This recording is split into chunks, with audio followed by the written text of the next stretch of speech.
Alors, c'est la première fois que je donne cette conférence, depuis 38 ans que je tiens le micro. Et donc, on va parler d'un cœur qui bat et d'un corps où circule la vie. Vous vous doutez bien que ça parle de circulation, mais sur un angle bien évidemment naturopathique et plus encore holistique. Donc, non seulement vous allez, j'espère, comprendre avec moi pas à pas comment fonctionne le cœur, la circulation du corps, artérielle, veineuse, lymphatique, même si vous n'avez aucune notion, je suis sûr que vous allez comprendre toutes les bases, mais on va faire des ponts en permanence sur un mode systémique, comme on dit, avec l'énergétique, avec la psychologie, avec le symbolisme, et bien évidemment, on terminera d'une façon un petit peu ascendante, d'une part sur toutes les solutions naturopathiques, les meilleures sélections pour améliorer sa circulation, voire pour répondre à des pathologies cardiovasculaires, et comment tirer des conclusions en termes à la fois pratiques et psychologiques sur ce sujet vraiment très important. Donc c'est à la fois une conférence qui touche à la physio, un petit peu à l'anatomie, à la patho, et surtout, bien évidemment, à la réflexion naturopathique. J'ai 3 hommages à donner avant de commencer. Le premier hommage est adressé à quelqu'un que vous ne connaissez sûrement pas, puisque moi-même je ne le connaissais pas il y a quelques semaines. C'est le docteur Léon Manteuffel-Georgi. Ce bon docteur est né en 1904, il est mort en 1973, c'est un cardiologue polonais, et c'est le premier qui a osé tenir tête aux physiologistes classiques en disant que le cœur n'était pas la pompe circulatoire. Et pour ça, il a fait une expérience toute simple, il a dérivé le cœur de plusieurs chiens, de façon opératoire, hein, il a chanté le cœur, et la circulation continuait de fonctionner très bien dans le cœur des chiens qu'on a pu parfaitement réanimer. Donc, c'est quand même assez extraordinaire comme a priori. Vous voyez, on rentre sur un sentier là qui n'est pas le plus fréquenté, voire un petit peu provocateur pour vous faire réfléchir. Mon deuxième hommage, c'est pour un autre médecin, le bon docteur Salmanov, qui est bien connu des naturopathes, qui a été diplômé de au moins 3 universités, Padoue, Varsovie, Moscou, je ne sais pas, qui a soigné entre la fin du 19e et le 20e tout un tas de célébrités, en passant par le tsar de Russie et tout un tas de beau monde, et qui est le père de la capillothérapie, le père des bains chauds, des bains hyperthermiques, et on verra l'importance des capillaires dans cette soirée. Et mon troisième hommage, c'est un de mes bons vieux maîtres, Lydia Sébastien, qui a quitté ce monde en 94, voilà, 94, c'est ça, et dont je vous dirai un petit mot, parce que c'est une dame qui a vraiment fait avancer la connaissance en termes de santé des capillaires et de régénération de la santé, avec des exercices et avec sa balancelle plutôt bien connue aujourd'hui.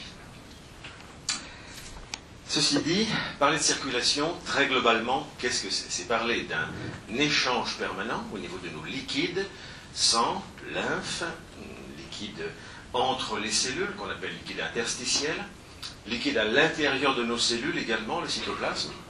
Et tout cela, bien évidemment, circule pour une raison très très simple, si on résume en une phrase, pour nourrir nos tissus et pour les détoxifier.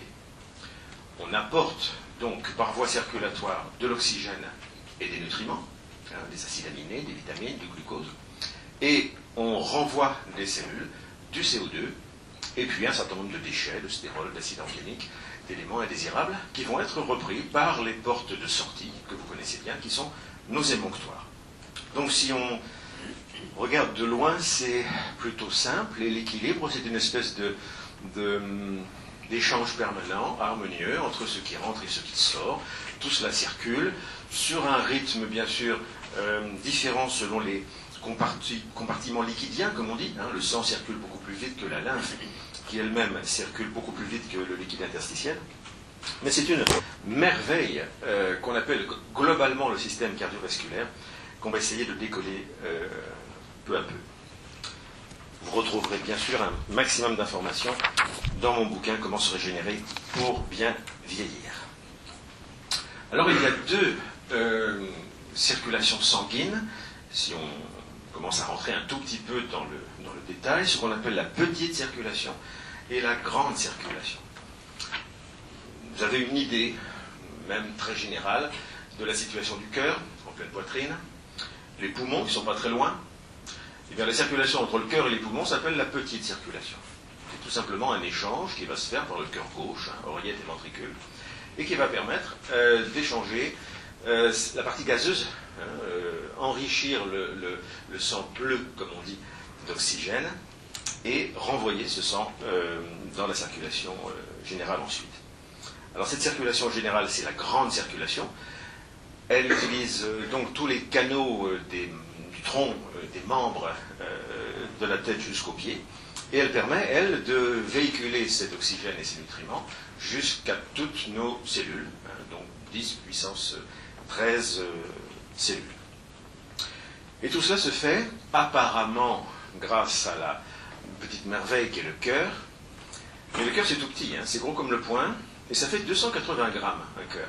C'est pas gros du tout. Si vous regardez un cœur de bœuf sur le marché, c'est beaucoup plus gros qu'un cœur d'humain. Je ne vous souhaite pas forcément de voir un cœur humain en vrai, sauf pour faire vos études. Et c'est pour ça qu'on a tendance à dire en naturopathie qu'un cœur ne suffit pas et qu'il y a des relais. Des cœurs secondaires, si vous voulez, des cœurs de suppléance. Et il y en a 7 qu'on va décliner peu à peu. Ces 7 cœurs sont indispensables pour prendre le relais, en quelque sorte, de la petite mécanique pulsatile du cœur, et notamment pour en assurer le retour. Parce que pour plein de raisons que vous allez comprendre, si la pulsation du cœur est assez puissante à sa sortie, au niveau de la aorte, elle est de moins en moins puissante plus on s'éloigne du cœur, bien sûr, et plus le calibre des vaisseaux diminue. Vous imaginez le gros tronc aortique qui sort du cœur, plusieurs centimètres de diamètre, et puis les artères deviennent des artérioles, plus petites, et les artérioles deviennent des capillaires artériels. Capillaires, c'est fin comme des cheveux. Et on est au bout du pied. Donc imaginez, on est à 1,30 m du cœur, dans un diamètre extrêmement fin. Comment voulez-vous que la puissance du sang qui jaillit du cœur arrive jusqu'à là? Bon, vous allez me dire, si on est debout, c'est facile, la pesanteur fait que le sang a tendance à descendre. Soit, je veux bien. Et puis quand on est allongé, il y a peut-être moins d'effort aussi, ça peut couler assez facilement. C'est l'image d'une rivière, d'accord. Oui, mais le retour. Le retour, c'est une autre affaire, parce que ce sang oxygéné qui arrive au niveau du gros orteil droit, par exemple, il va libérer son oxygène pour les cellules de mon orteil, mais il va récupérer du CO2, il va récupérer un certain nombre de déchets, qu'il va devoir véhiculer par les capillaires veineux, cette fois, qui eux-mêmes vont devenir des vénules, qui elles-mêmes vont devenir des veines. Et c'est ces veines qui vont arriver au niveau du cœur. Donc, le chemin, il n'est pas plus court, il n'est pas plus long, c'est le même, à l'envers, sauf que là, il faut vaincre la pesanteur. Et pour aller du gros orteil droit jusqu'au cœur, c'est quand même une aventure pour cette merveilleuse plomberie qu'est le système circulatoire. Alors le deuxième relais, donc, premier cœur de suppléance, si vous voulez, c'est le diaphragme. Diaphragme, muscle de la respiration, bien connu au plan anatomique, mais caché. Donc c'est vrai, autant c'est facile de se palper un biceps ou un moyen fessier, autant c'est pas évident de se masser le diaphragme ou même de le visualiser. Donc, imaginez une église romane, une coupole, peut-être une double coupole, mais on va faire simple, une seule coupole, ou un parapluie ouvert, qui serait légèrement penché vers l'arrière, à la hauteur de ma main, ici. Donc, entre le monde digestif, qui est en dessous, et le monde pulmonaire et cardiaque, qui est au-dessus. Donc le diaphragme, c'est un plafond, si on se place au niveau des viscères, et c'est un plancher, si on se place au niveau du cœur et des poumons.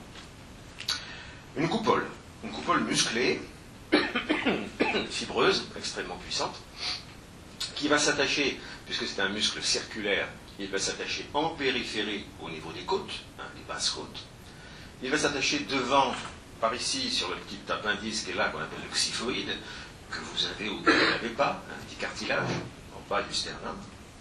Et puis, comme il plonge un peu vers l'arrière, il va laisser couler des attaches comme un navire qui a des haubans, si vous voulez, pour tenir son mât, et qui vont s'attacher derrière sur la colonne vertébrale jusqu'au niveau L2, L3, voire L4. Hein. Donc, vous voyez la partie antérieure du diaphragme étant ici, ma troisième lombaire étant là, ça vous donne une idée de la courbe postérieure de ce muscle. Et ce muscle, c'est le muscle de l'inspiration. C'est tout, il sait faire que ça. Il sait qu'inspirer. Donc il se baisse. Chaque inspiration, il descend, ce qui permet aux poumons de se gonfler par appel d'air. Okay. Et puis, pour expirer, c'est facile, il se relâche. Et l'élasticité du diaphragme, des côtes et le jeu de pression entre l'air intérieur des poumons et l'air extérieur du corps fait que le diaphragme reprend sa position. Donc en fait, son truc, lui, c'est juste de faire ça.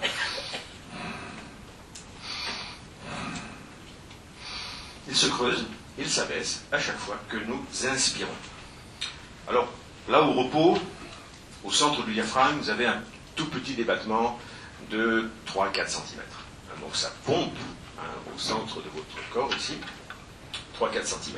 Si vous avez un entraînement de type yoga, si vous êtes adepte de la plongée, de l'apnée, et que vous avez depuis quelques années travaillé avec le souffle, eh bien, c'est plus 3-4 cm, c'est plus 8, mais 12, voire 13 cm.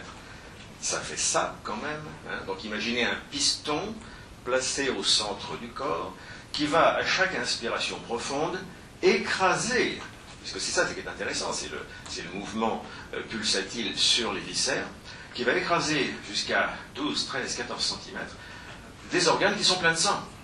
Le foie, la rate, le pancréas.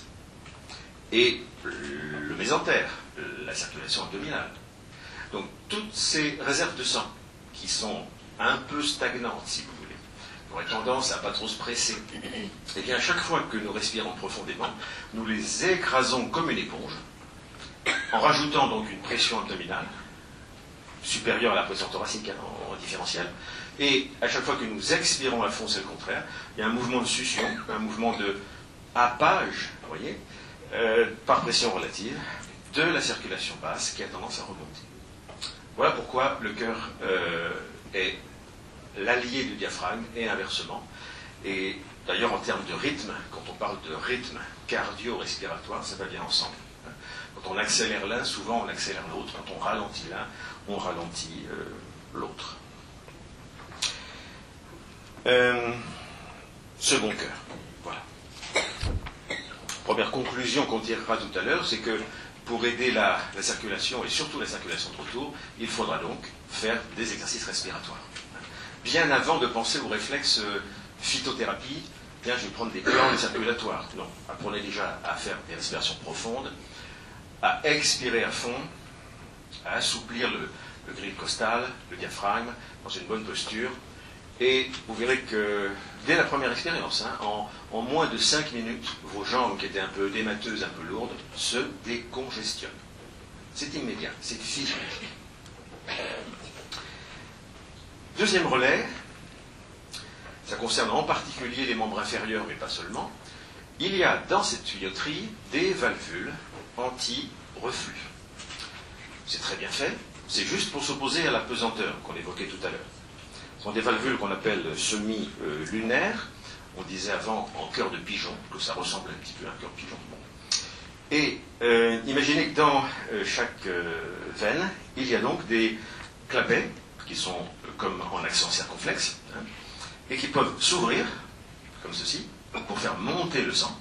Et quand le sang est monté, elles se referment. Les clapets se referment pour éviter le retour. Et comme ça, donc, d'une façon assez pulsatile, par saccade, le retour veineux va être aidé par ces valvules. La nature a bien prévu les choses, mais l'être humain n'a pas forcément le mode d'emploi de ces valvules. Ça veut dire qu'elles sont fragiles à 2 ou 3 choses. Elles sont très fragiles vis-à-vis de l'oxydation. Elles n'aiment pas l'oxydation, l'avancée en âge, et donc elles n'aiment pas les produits oxydants, comme l'alcool, comme le tabac, comme un certain nombre de molécules de synthèse, comme le stress. Elles n'aiment pas l'acidose, c'est-à-dire cette dégradation du terrain que nous connaissons bien en naturopathie et qui est liée à un excès d'acide tissulaire venant et de l'alimentation et du métabolisme et du stress. Cette acidité a tendance à scléroser les valvules, à les durcir, à les sécher. Et elle n'aime pas non plus la sédentarité, le piétinement en particulier, quand on est debout longtemps. On pense à des professions comme les coiffeuses, souvent les esthéticiennes ou les hôtesses de l'air, qui souffrent très très vite des jambes. Donc ces valvules, elles font ce qu'elles peuvent, mais encore faut-il avoir une hygiène de vie qui les entretient en bon état. Et quand les valvules sont en panne, eh bien, qu'est-ce qui se passe? Le sang essaie de monter, les valvules s'ouvrent, mais elles ne se referment pas. Et en quelques semaines, parfois, on se fabrique des varices. C'est tout simplement l'origine des varices, qui sont des veines qui ont perdu leur tonicité, qui ont perdu également leur capacité de tonus musculaire, et qui sont surtout élargies par la pesanteur du sang qui n'arrive plus à remonter. Troisième relais, ça concerne le pied, ça concerne les marcheurs, et un physiologiste du nom de Léjard, qui a donné son nom à cette partie de notre corps. Ça s'appelle la semelle de Léjard. Et là, je suis en train de marcher dessus, à chaque fois que j'avance. C'est la seule partie du corps qu'il faut masser à l'envers. Pour ceux qui font un peu de pono réflexo ou du massage des pieds, ne me massez pas, s'il vous plaît, sous le pied, des orteils vers le talon. C'est antiphysiologique. Autant vous pouvez masser mon bras de la main vers l'épaule, c'est logique, pour faire refluer le sang. Autant pour le pied, c'est l'inverse. À chaque fois que nous marchons, en effet, nous déclinons du talon vers les orteils, un massage qui va donc de l'arrière vers l'avant. Et qu'est-ce que fait le sang? Il ne se congestionne pas, bien sûr, dans les orteils. Il refoule par les côtés. C'est génial, il y a plein de veines latérales, et tout ça va rejoindre la circulation de retour, les grandes saphènes notamment, au niveau de la jambe. Donc, conclusion toute simple, la marche est le premier exercice circulatoire à conseiller. Marche rapide ou pas, marche pieds nus, surtout, c'est bien. Marche sur les galets, c'est parfait. Marche dans le sable, c'est très bien. De manière à pouvoir procurer vraiment un massage systématiquement du talon vers les orteils, en déroulant bien le pied. Ensuite, nous avons, quatrième relais, les contractions musculaires. Elles interviennent presque en permanence, sauf pendant le sommeil, bien sûr, mais heureusement, quand on dort, on est allongé, donc ça compense. Il y a moins d'efforts de retour quand on est allongé, bien sûr. Et vous imaginez bien que le muscle n'est pas fait de simples fibres de chair. Pratiquement tous les muscles squelettiques emprisonnent des vaisseaux. Donc, à chaque fois que nous contractons un muscle, il y a un effet éponge qui chasse du sang. Et à chaque fois que nous relâchons un muscle, c'est comme une éponge qui se gorge de sang. Donc l'activité musculaire va être non seulement la marche, mais toute forme d'activité qui amène la contraction des muscles squelettiques. Que ce soit des flexions sur les cuisses, que ce soit des mouvements de yoga, des enchaînements de tai chi, de qigong, que ce soit la danse, que ce soit les arts martiaux, que ce soit la natation, où là vous aurez en plus l'effet de la compression de l'eau qui va ressembler assez exactement à un drainage lymphatique. Donc le mouvement est absolument fondamental pour aider justement lancer cette pulsation veineuse notamment, mais aussi très profonde veineuse, de valvule en valvule. On a chiffré, ça a été validé depuis Salmanov qui l'avait chiffré, que entre le repos assis par exemple ou allongé et l'activité physique intense, on multiplie exactement par 2 la circulation de retour au niveau veineux. Donc le simple fait de marcher vite va multiplier par 2 le reflux de retour, le reflux veineux. On rajoute à cela le 5e élément qui est assez simple à comprendre, qui est l'élasticité des artères. Les artères sont des tuyaux élastiques. Et notamment à la sortie du cœur, quand la pulsation est puissante, l'artère se déforme, elle s'élargit, et puis elle se resserre juste après. Donc, elle va ressembler à un mouvement de serpent un peu. On peut parler d'une espèce de péristaltisme artériel, hein. Ça ressemble vraiment à ça. Et comme mon artère s'est dilatée, juste à la sortie du cœur, le fait qu'elle se resserre, ben, elle va aider le flux du sang artériel à avancer. Et ça, c'est valable dans tous les troncs artériels jusqu'aux artérioles. Après, quand les tuyaux sont plus petits, il n'y a plus cette notion d'élasticité. Elle est remplacée par le numéro 6, qui est la vasodilatation et la vasoconstriction, c'est-à-dire la contraction des vaisseaux eux-mêmes liés au système nerveux. Un système nerveux involontaire, bien sûr. On ne peut pas, avec sa tête, avec son système central, dire à telle ou telle artère, dilate-toi ou contracte-toi. Ça ne marche pas comme ça. Enfin bon, a priori non. On pourrait le faire dans certaines conditions extrêmes, mais on ne va pas développer ça ce soir. Alors, ça va concerner là surtout le système circulatoire périphérique, moins que le système profond, les artérioles, et il se trouve qu'autour de ces vaisseaux, il y a des espèces de petits vers de terre, de petits limaçons, de petits morceaux d'élastique spiralés, si vous voulez, qui vont se contracter d'une façon synchrone sous l'action de l'orthosympathique, la branche qui répond au stress en permanence, et qui vont se relâcher dans les périodes de détente, de repos, de bien-être, sous l'action du parasympathique.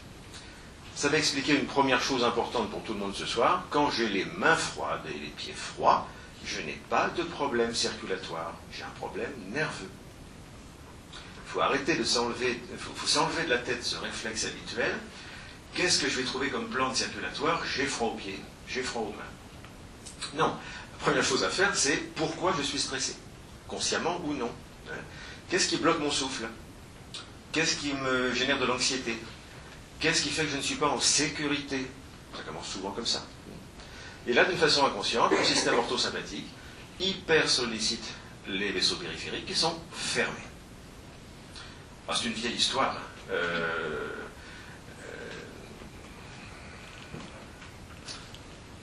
Wilhelm Reich, le père de la bioénergie et de tout un tas de thérapies corporelles, avait quand même jeté un pavé dans la mare vis-à-vis de tous ses confrères cancérologues médecins en disant que le jour où mon patient cancéreux a les mains froides, son cancer est en phase active. Le jour où mon cancéreux a les mains chaudes, il est en rémission ou en guérison.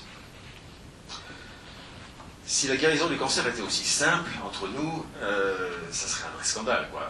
À quoi bon nourrir les laboratoires s'il suffit d'avoir les pieds chauds et les mains chaudes?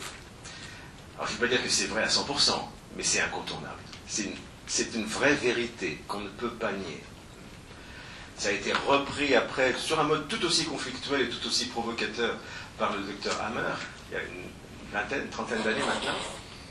Bon, les deux sont allés en prison, parce que des choses comme ça, ça se dit pas, quoi. Vous voyez, là, je prends des risques en vous en parlant, et je mets un peu d'humour suffisamment pour, voilà, pas faire trop sérieux non plus, quand même. L'orthosympathique, main froide, parasympathique, main chaude.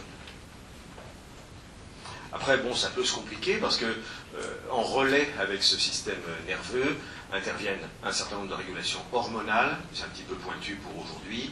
On ne va pas rentrer dans le système angiotensine, aldostérone, acétylcholine, ADH. Mais bon, la mécanique est quand même assez subtile et complexe. On va rajouter à cela le septième, je crois, le dernier, le plus important pour nous de ces relais, qui sont des petits sphincters placés à la fin des artérioles, juste à l'entrée des capillaires. Donc vous imaginez, on est dans l'intimité des tissus, on est très très loin du cœur, vers la tête, vers les bras ou vers les pieds, et là les vaisseaux deviennent extrêmement fins. Il n'y a quasiment plus de pression. En termes de pression artérielle, on est une pression artérielle, on va dire, de 12,7, hein, donc 120 mm de mercure. C'est beaucoup à la sortie du cœur, 12-14, donc pour avoir une tension normale. Okay. Mais quand on arrive là à l'entrée des capillaires, la tension est tombée à 1,3, 1,5. C'est rien, quoi. C'est quasiment rien. Si vous voyez le manomètre de l'appareil, c'est quasiment à l'arrêt, quoi. Donc ça, c'est la pression qu'il y a pour entrer dans les capillaires. Donc, le génie de la création, c'est d'avoir imaginé, bien avant l'être humain, le pacemaker. En effet, il y a des petits cœurs périphériques, là, des cœurs pulsatiles, que sont les sphincters précapillaires. Je déplore toujours que dans les bouquins, on en parle si peu. Madame Sébastien en parlait beaucoup, elle le tenait du grand Virchow, hein, le médecin russe, qui appelait ça les petits robinets précapillaires. En fait, pourquoi des robinets? Parce qu'ils se ferment ou ils s'ouvrent. Soit d'une façon involontaire, soit d'une façon liée à l'activité physique. Vous allez comprendre. Nous avons, adultes, entre 5 et 6 litres de sang. Bon. 5,5 si vous voulez. Ces 5 à 6 litres de sang qui partent du cœur reviennent au cœur en 1 minute. Au repos, ça fait le tour en 1 minute. C'est relativement rapide. Maintenant, nous avons aussi 4 à 5 litres de lymphe. De la lymphe canalisée dans des vaisseaux lymphatiques. Tout le monde a entendu parler de ça, avec des ganglions, voilà. On ne sait pas trop ce que c'est la lymphe, hein. C'est pas clair, c'est pas... Bon, un peu flou. Il a fallu attendre des siècles hein, pour comprendre la lymphe d'ailleurs. Et bien cette lymphe, elle circule, elle, entre 16 et 24 heures pour faire le tour. 16 à 24 heures. C'est pas 1 minute. Donc, extrêmement lente. Et je ne parle que de la lymphe canalisée, la lymphe qui est dans les vaisseaux lymphatiques. Il y a toute une lymphe aussi, pour 3 à 4 litres, qui baigne les cellules et qu'on appelle l'interstitiel. Un liquide qui est véritablement marécageux. Voilà. Chacune de nos cellules baigne dans un marécage de lymphe. Et cette lymphe-là, on est quasiment incapable d'en mesurer la vitesse de circulation. On l'estime entre 1 et 2 semaines, puisque ça correspond à peu près à la vidange en eau, si vous voulez, de nos cellules. Hein, quand on teste avec des eaux, avec des marqueurs radioactifs, ou colorés, c'est plus moins dangereux, on voit que l'eau des cellules se renouvelle dans ce rythme à peu près d'1 à 2 semaines, moins si on est très actif, plus si on est très sédentaire. Donc, cet ensemble de liquides sont au service de nos cellules, est au service de nos cellules. Et les cellules, elles-mêmes, sont faites de liquide à l'intérieur, bien sûr, le cytoplasme. Il y en a 26 litres pour un corps humain en bonne santé. Et si vous additionnez tous ces litres-là, et que vous les convertissez en pourcentage, vous arrivez au fameux 70-71% d'eau dont est composé le corps humain à l'âge de 30 ans à peu près. Beaucoup plus quand on est bébé, beaucoup moins quand on est en fin de parcours. On se déshydrate, hein, on se dessèche, on se sclérose peu à peu, mais globalement retenez, voilà, 70%. Et pour aller nourrir ces 26 litres de liquide qui sont à l'intérieur de nos cellules, ce sont les capillaires qui sont concernés, et uniquement les capillaires. Il n'y a rien de plus important dans le corps humain pour la vie de nos cellules, pour la nutrition et pour la détox, que nos capillaires. C'est eux qui ont l'entière responsabilité d'alimenter et de drainer nos tissus. Et quand on étale les capillaires, alors on le fait avec des modèles mathématiques, hein, théoriques, selon les auteurs, on arrive entre 6500 mètres carrés, voilà, si on les étale hein, en longueur, et certains auteurs, peut-être un peu plus audacieux, disent 63 000. Ça, on le sait dès le XVIIe siècle. Hein, c'est Malpighi, certain Malpighi, qui a travaillé sur la peau aussi, hein, qui avait découvert cette capacité de surface d'échange. Donc, échange d'oxygène, échange de nutriments. Et puis, il a fallu attendre 1918 avec un certain Krog pour montrer que ces capillaires s'ouvraient et se fermaient, grâce justement à des sphincters. On n'a pas toujours compris la pulsatilité, c'est venu après ça. Mais à l'époque, on a découvert que, intelligemment, le corps, comment vous dire, vous voyez l'irrigation des champs, quand on a une réserve d'eau, et ben, à l'ancienne, qu'est-ce qu'on fait? On ouvre certains canaux, on ferme certains canaux pour irriguer l'eau, tout en économisant aussi de l'eau. On ne gaspille pas, on n'est pas toujours canaux ouverts en permanence. On voit ça dans les rizières, par exemple, hein, en Orient, en Asie. Eh bien, le corps fait pareil. Lorsque vous êtes au repos, il shunte, ça veut dire qu'il verrouille automatiquement pratiquement 20% du territoire tissulaire, qui vit comme au ralenti. Il ferme par exemple 3 capillaires sur 4. Et puis dès qu'on se remet en action, il ouvre les 3 capillaires qui étaient fermés pour pouvoir amener de l'oxygène et des nutriments. Ça, c'est génial. Par exemple, au moment de la digestion, dans les 2-3 heures qui suivent la digestion, tout le sang vient se concentrer au niveau de l'estomac et des organes digestifs. Et donc il y a moins d'irrigation au niveau de la périphérie. Ça peut expliquer pourquoi il n'est pas conseillé de faire du sport après le repas. Parce que vous allez vous opposer à l'intelligence du corps, qui lui va ramener son énergie au centre, au niveau du plexus solaire, du mésentère, etc. Et vous allez l'envoyer dans les muscles périphériques. Donc vous allez couper votre digestion. Une marche tranquille, je veux bien, mais rien d'actif, rien de rapide après le repas. Et inversement, si vous faites une activité physique assez intense, l'énergie va, les capillaires vont s'ouvrir pour ramener de l'énergie, du glucose, etc. aux muscles, et tout le digestif se shunte, pratiquement aux 2/3. Ça veut dire qu'on est en stand-by, on ne digère plus. Voilà, il faut savoir ce qu'on fait. On fait du sport ou on digère, mais pas les deux en même temps. Alors, tous ces petits sphincters, qui, je le rappelle, sont situés exactement au carrefour des vénules, donc des artères, pardon, des artérioles, petites artères, et les capillaires. Eh bien, le scoop, c'est qu'elles sont pulsatiles, ces petites pompes, ces petits robinets, ils sont pulsatiles. Et ça pulse pas n'importe comment, ça pulse à 9 fois par minute. 9 fois par minute, c'est lent, c'est beaucoup plus lent que le rythme cardiaque, mais c'est largement suffisant pour irriguer correctement l'ensemble des tissus. Et c'est sensible à quoi? C'est sensible aux différences d'activité, ce que je viens de dire, hein, activité digestion par exemple, ou repos allongé réveil. Donc quand on change d'activité, bien sûr, automatiquement le corps va irriguer plus ou irriguer moins certaines parties du corps, c'est tout à fait logique. Tiens, vous avez tous fait l'expérience, depuis que nous connaissons les ordinateurs, de passer le soir, c'est une mauvaise habitude, mais je l'ai aussi, quand on est du soir, vous passez 1 heure, 2 heures sur écran. On peut prendre le pari, hein, vous avez les pieds froids après, voire les mains froides. Et pour dormir après, c'est pas gagné. C'est pas gagné, parce que toute l'énergie est passée au niveau du système central, au niveau du cerveau. Automatiquement, le corps s'est dit, bon, bah, on va répondre, hein, le patron, il veut bosser sur écran, on va lui envoyer de l'énergie, du glucose, de l'oxygène, le cerveau est un gros consommateur, mais le reste va être au ralenti. Donc, pendant les 2 heures où j'étais sur écran, j'ai pas digéré. Et j'ai shunté ma circulation périphérique.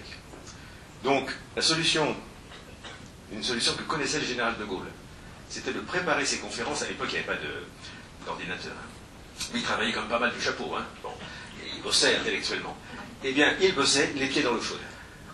Et il avait, même pendant les interviews télévisées, hein, on le sait de la part de... C'est qui à l'époque? C'est pas une cavache, mais bon, il y a un journaliste. Hein. Il avait une cuvette chaude, une cuvette froide. Et il faisait des bains alternés de pieds quand il était en activité intellectuelle. Et c'est comme ça qu'il trouvait son équilibre. Parce que c'était quand même un grand arthritique, hein, c'était un saturnien, il était beaucoup plus dans la tête que dans le corps, cet homme. Hein. Donc, pensez-y, si vous voulez dormir après 2 heures d'ordinateur, bain de pieds chauds. Bain de pieds chauds, ça marche super bien, ça va dériver, ça va ramener vers le bas, tout simplement, cette énergie. Ça va obliger vos capillaires à fonctionner. Mais, le plus précieux, le plus important, et la grande découverte de Virchow et de Madame Sébastien, c'est que la condition pour ouvrir et fermer, pour ouvrir surtout, hein, les sphincters précapillaires, c'est la déclive, le changement de position dans l'espace. Tant que vous restez debout, si vous piétinez, même si vous marchez sur place, les sphincters ne répondent pas bien.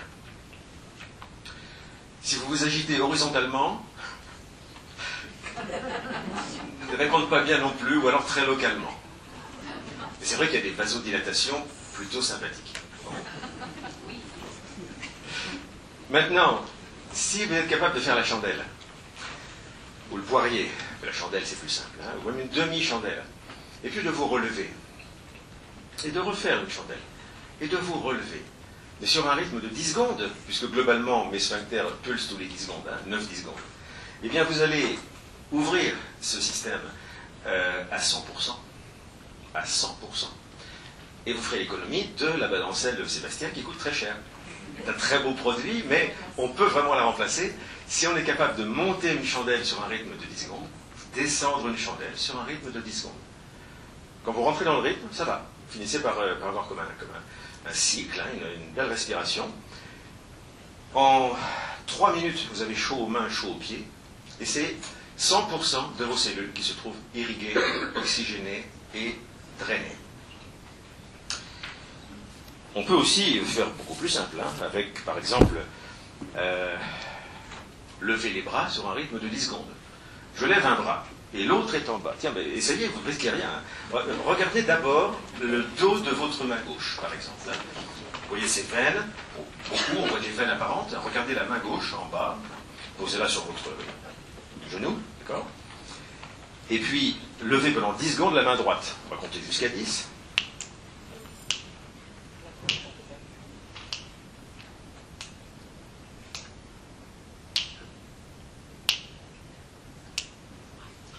Redescendez la main et regardez les deux maintenant. Comparez vos deux mains.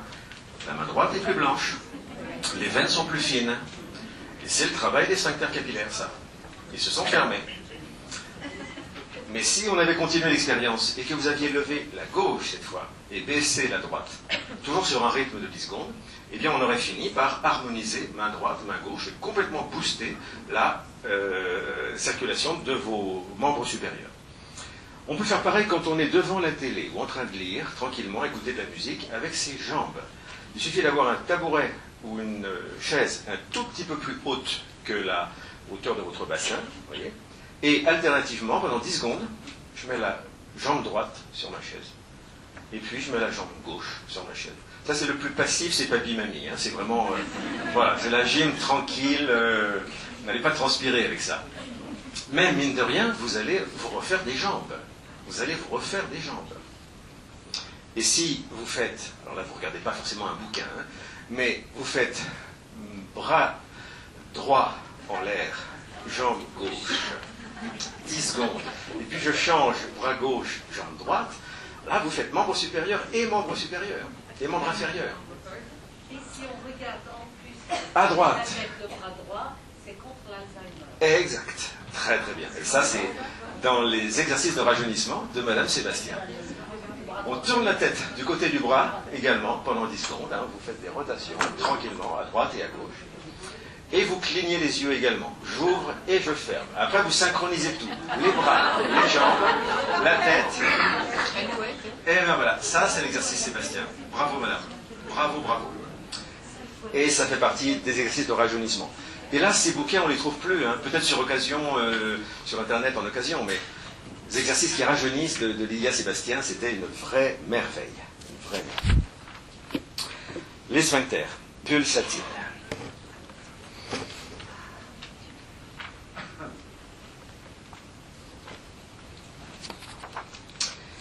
Bon, le diamètre des capillaires, c'est pas très important pour ce soir, mais c'est tout petit, hein, entre 5 et 10 microns. C'est minuscule. Alors, pour dire un tout petit mot de la lymphe quand même. Ouais, je vais me débrouiller comme ça.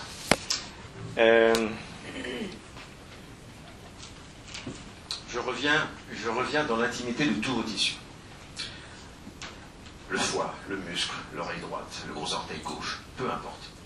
Vous êtes au bout de l'impulsion artérielle. Donc on est passé des artères aux artérioles, des artérioles aux capillaires. Juste à l'entrée des capillaires, on a même eu la pulsation du sphincter, là, pour être sûr que la circulation allait au bout du capillaire. Mais un capillaire, c'est pas un cul-de-sac. J'ai hésité pour amener plein de diapos, mais on aurait passé la nuit après. Donc, imaginez que c'est un circuit fermé. Au bout du capillaire, qu'est-ce qu'il y a? Un capillaire. Au bout du capillaire artériel, il y a un capillaire veineux. C'est une boucle, c'est un circuit fermé. Donc, imaginez que mon sang artériel rouge arrive ici. Le même tuyau change de couleur, si vous voulez. Ici, sort l'oxygène et le glucose, les acides aminés, les protéines plasmatiques dont j'ai besoin, d'accord?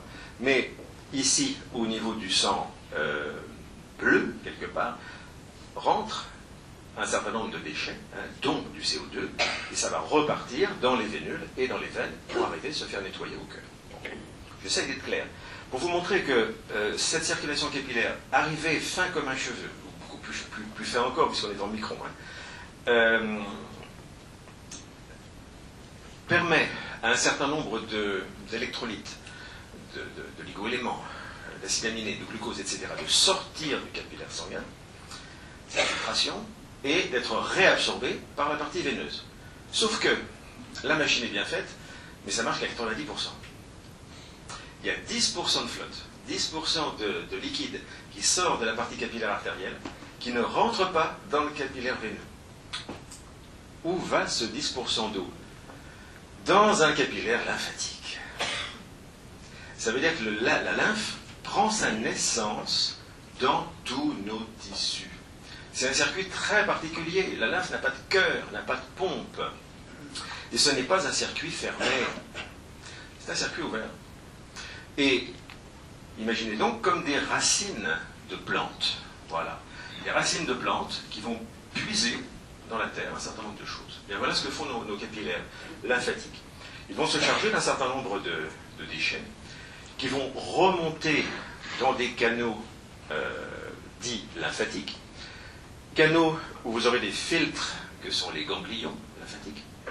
Et tout ça va s'acheminer vers le centre du corps, citerne de Becquet, canal thoracique, et va arriver sur le cœur droit pour repasser dans la circulation sanguine.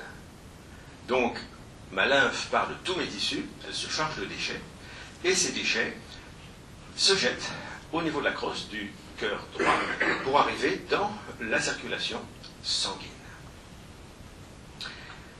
Et puis ensuite, c'est le poumon qui reçoit cette lymphe. Intéressant en naturopathie, parce que cette lymphe, j'essaie de ne pas être trop compliqué, elle vient déjà de tous les tissus, mais, pour faire simple, elle prend aussi naissance dans l'intestin. Il y a une deuxième origine de la lymphe, qui est les vaisseaux chylifères ou chylifères, c'est-à-dire des vaisseaux qui viennent directement prendre les lipides, les graisses, certaines graisses en tout cas, un maximum de graisses, de notre tube digestif, et qui vont les faire monter dans les mêmes canaux. C'est le même canal qui sert de transporteur. Donc, on a une lymphe qui naît dans les tissus, qui vient les nettoyer, et une lymphe qui vient du digestif pour amener de la graisse. Et cette graisse, ça serait bien qu'elle soit de qualité, parce qu'elle va se jeter dans le cœur, et elle va aller au poumon. Ça veut dire que si ma graisse est pleine de mauvais cholestérol, un cholestérol lourd, bien oxydé, eh bien c'est mon cœur qui va en souffrir, immédiatement. Et il va s'encrasser. Et le cœur va immédiatement pulser ça pour le renvoyer au poumon, dans l'espoir de purifier le sang et de l'oxygéner. Oui, mais on ne peut pas purifier de la graisse comme ça. Et il y a des cellules particulières qui sont là au niveau du poumon, qu'on appelle des lipophages, des mangeuses de graisse. Anatomiquement, c'est des cellules qu'on appelle spumeuses. Elles sont un petit peu mousseuses, on va les retrouver dans un certain nombre de pathologies aussi. Et ça va expliquer pourquoi, quand on mange trop de graisse, rappelez-vous mes conférences passées, dont la crème fraîche, on va cracher, on va faire des crachats. Ce sont les mucus qui remontent de l'intestin par la voie lymphatique, les lipides qui remontent par l'intestin, et qui se transforment en mucus, et qui viennent nous encombrer les voies respiratoires. Voilà pourquoi, avant d'aller vers les huiles essentielles ou les antibiotiques, allez voir du côté des fromages, des laitages, des produits gras, et je dirais même de tous les excès de calories, parce que toute calorie excessive se transforme en mauvaise graisse. Donc la diète va assécher vos poumons et vos voies respiratoires d'une façon très certaine. Donc mes capillaires bossent, vous l'avez compris, ils filtrent quand même 20 litres de liquide par 24 heures, c'est énorme, 7 fois le volume du plasma. Bien qu'il n'aient que 5% du sang. Les capillaires sont tellement fins qu'ils n'ont que 5% au total des 5 ou 6 litres de notre circulation. Alors, bout à bout, les capillaires font quand même 100 000 km, c'est un chiffre sympathique. Ça donne un petit peu le vertige. Et la surface d'échange au niveau des capillaires, en fonction de l'ouverture ou de la fermeture des sphincters, elle peut être complètement démultipliée puisqu'elle passe de 1 à 5 en fonction de l'activité physique. Donc, je disais 1 à 4 tout à l'heure, oui, c'est 1 à 5 dans mes notes. Chez les sportifs, par exemple, on a 3000 mètres d'irrigation capillaire au niveau du muscle, et on passe à 15 000 dans les activités sportives intenses. Donc, un rapport de 3 à 15. Les capillaires, non seulement on les entraîne, mais on les fait pousser. Eh oui, comme les racines de la plante dont je vous parlais tout à l'heure. Imaginez que vous avez un pot de fleurs de plante tropicale et que le pot de fleurs est en plastique transparent ou en verre. Il arrive qu'on voit les racines. Et vous n'avez pas arrosé votre plante depuis plusieurs jours, elle n'est pas bien du tout, et dès que vous l'arrosez, vous voyez les capillaires qui poussent. Les racines poussent. Elles s'allongent. Elles vont se gorger d'eau en grandissant.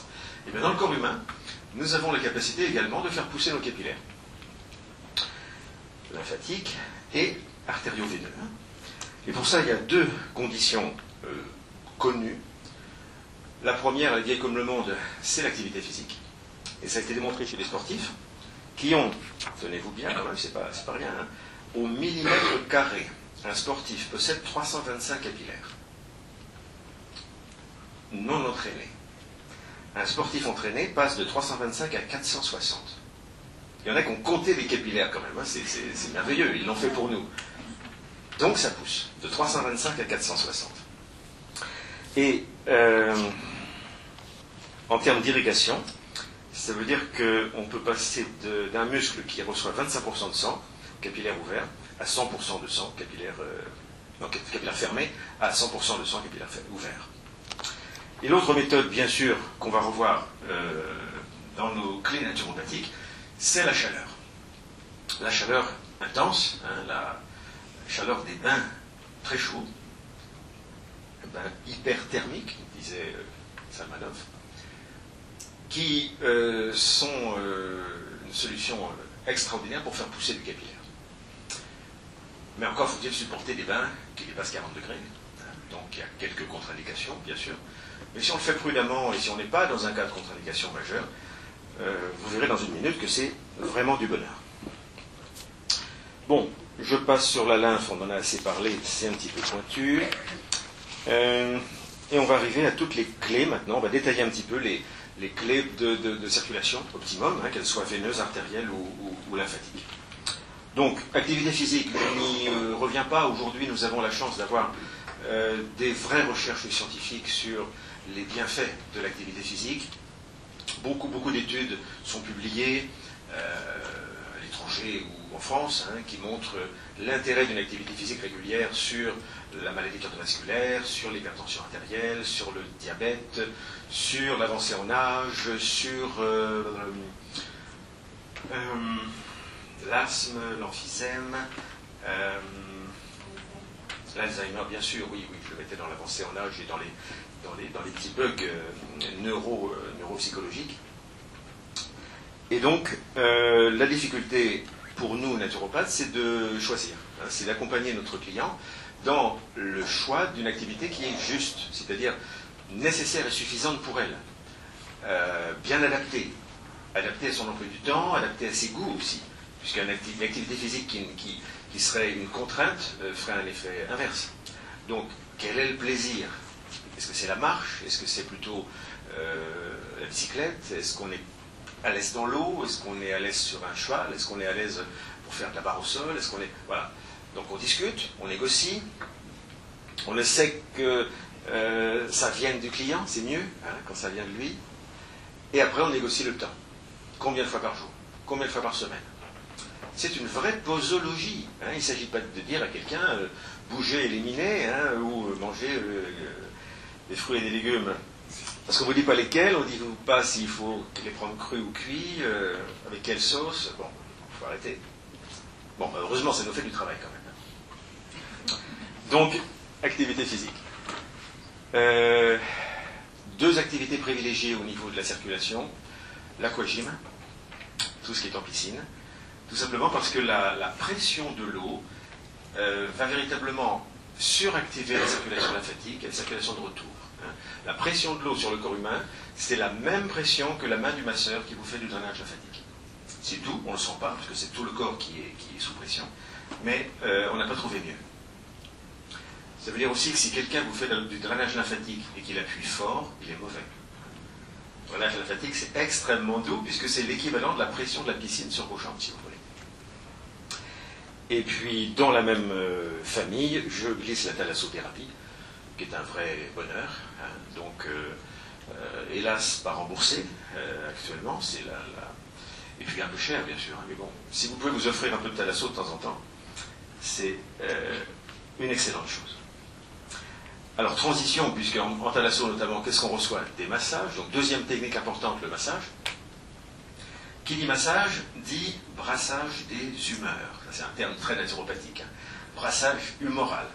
Ça veut dire qu'un bon massage vous réchauffe. Vous sortez la peau rouge, dilatée, les pores dilatés, votre respiration est libérée. Si vous allez aux toilettes, vous avez des selles colorées et vous avez des urines foncées. Et vous allez dormir comme un bébé après. Ça, c'est l'effet d'un bon massage. Sinon, c'est de la papouillothérapie, c'est de la caressothérapie. Mais oui, mais un massage, on s'investit quand même. Un masseur, ça transpire, quoi. Ça y va, ça mouille la chemise. Hein. J'ai rien contre les massages qui peuvent être extrêmement légers. Il y a quelques indications chez certains malades, mais bon. Massage. Je parle bien de drainage lymphatique aussi quand c'est nécessaire, mais pas de pressothérapie. Hein. Je vais me faire des ennemis avec les kinés s'il y en a dans la salle, mais les appareils, les bottes qui pressent les jambes sont d'une violence comparativement au drainage lymphatique manuel qui ferait bondir M. Vauder s'il était encore vivant. C'est le père du drainage lymphatique manuel.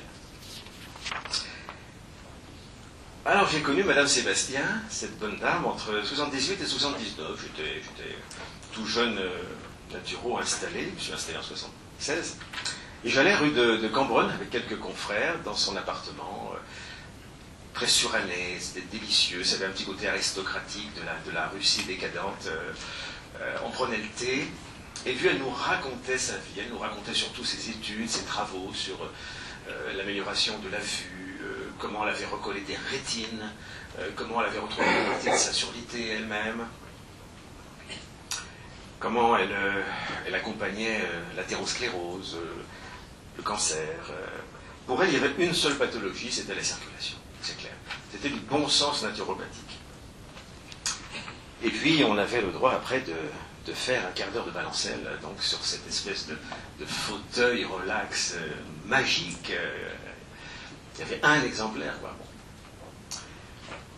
Et on était, vous avez essayé cet appareil peut-être sur les salons déjà, hein, un fauteuil relax, donc avec un moteur très silencieux qui vous permet d'être en déclive, la tête est ici, et puis très très lentement, sur un rythme bien sûr de 10 secondes, hein, 9-10 secondes, vous amène dans une autre déclive. Donc, lentement et régulièrement, tout l'art de la machine, c'est de trouver la bonne angulation et la bonne vitesse. Hein. Et on était ravis d'essayer ça, comme des gamins. Et en fait, cette vieille dame, dans sa jeunesse, elle avait vu toutes les misères du monde. C'était une dame pas très scolaire, une dame qui parlait aux fées, aux anges, qui était un peu, on va dire, décalée, hein, un petit peu dans sa poésie d'enfance. Et pour quitter l'école, elle était allée en hiver jusqu'à se mettre de la neige sale dans les oreilles. Donc elle s'est attrapée une double otite qui s'est transformée en mastoïdite et elle est quasiment devenue sourde. Pas de chance. Là-dessus, on arrive sur la famine qui arrive à Moscou. Elle faisait de la danse, elle ne peut même plus danser puisqu'elle a perdu l'oreille, elle n'entend plus la musique et elle ne voit plus très bien. Elle devient peintre d'icônes, imaginez, avec un demi-œil de vision. Sa rétine gauche se décolle, elle est très mal. Et là, un médecin de ses amis lui donne des bouquins qu'elle lit, qu'elle dévore de physiologie, d'ophtalmologie. Elle découvre les travaux de Virchow. Et elle expérimente sur elle-même ces exercices tout simples avec la tête, les bras, les jambes.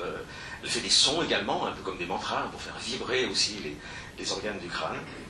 Et petit à petit, elle s'aperçoit en quelques mois qu'elle retrouve la vue quand même, et que sa rétine se recolle.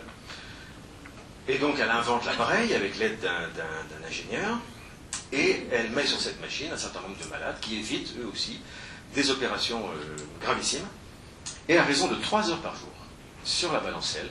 J'ai des photos, j'ai des rétinographies avant et après que connaissent les élèves, où on voit des rétines qui sont quasiment rajeunies, recollées, des nerfs optiques parfaits, tout à fait oxygénés. C'est un vrai bonheur. Elle a recouvré, on va dire, 30% d'audition et 100% de vue. Elle est partie en 1994 sans laisser d'héritier. Elle est partie en 1994 sans dépôt de brevet. Voilà, c'était une dame comme ça.